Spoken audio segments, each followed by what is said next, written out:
ऐसा कभी हुआ है कि आपने कोई सॉन्ग लिखा है एंड उसमें कोई अपना खुद का स्टोरी डाल दी हो या खुद का पीस डाला है सॉन्ग में, कि कोई सॉन्ग आपके बारे में कुछ रिवील कर रहा हो? ये जिंदा यही हुआ, जिंदा ही है। जिंदा का जो वर्ड्स के साथ ही मजा आया था। क्या एक्चुअली जिंदा का जो टाइम था ना, फॉर व्हाटएवर रीजंस, उस वक्त शायद things were not going fine well for me in your life? In my life overall. Okay.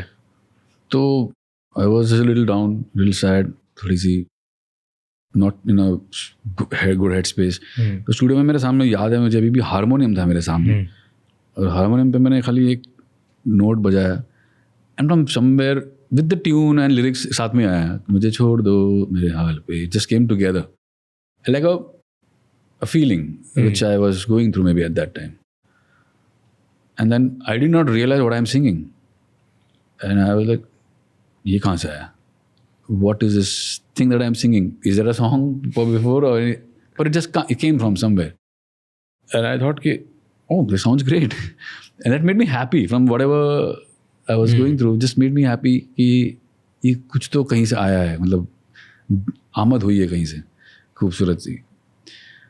And I just put it immediately. I got up from the harmonium into my system, so computer and my keys and everything, and I just started jamming with it. Just started ideating with it, jamming with it, and they took a shape of a song. एक गाना बन गया, and I was like, oh, okay, some universe का some smart plays happened here.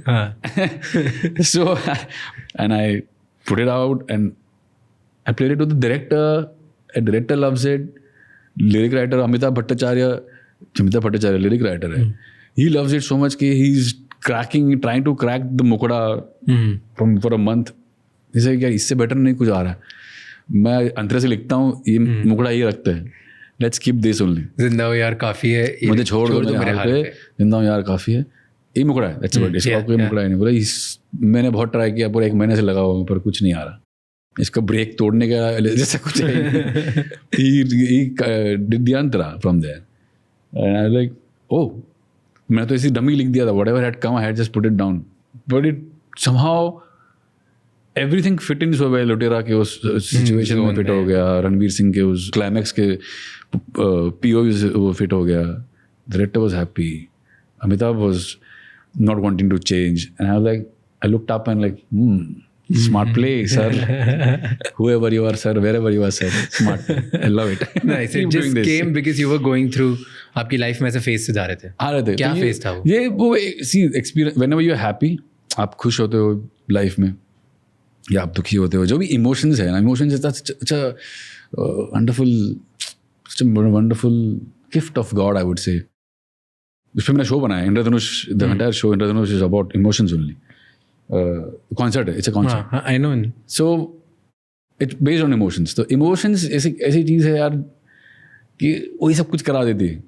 और art, I think art का जन्म भी वहीं से हो रहा है, वहीं से होता है किसी भी फॉर्म ऑफ आर्ट का. That whatever form of emotions you are going through in a form of catharsis, जो हम बोलते हैं कि just release it through your art, whatever your art you are doing. So वो अमेजिंग चीज़ है, चाहे खुशी हो, गम हो, नॉर्मल हो, जो भी हो. कभी कभी कुछ भी नहीं होता, कभी कभी यू आर ब्लैंक्ड आउट, कभी कभी you are not feeling any emotion. Your कभी कभी आपको कोई कुछ नहीं आ रहा, ना धुन आ रही, ना आइडिया आ रहा है, ना कुछ हो रहा, बैठे हो. It's just a blank situation. It's amazing her cheese. Thank you so much ये क्लिप एंड तक देखने के लिए. अगर आपको और भी ऐसी क्लिप्स देखनी है तो राज शमानी क्लिप्स चैनल को सब्सक्राइब कर लीजिए.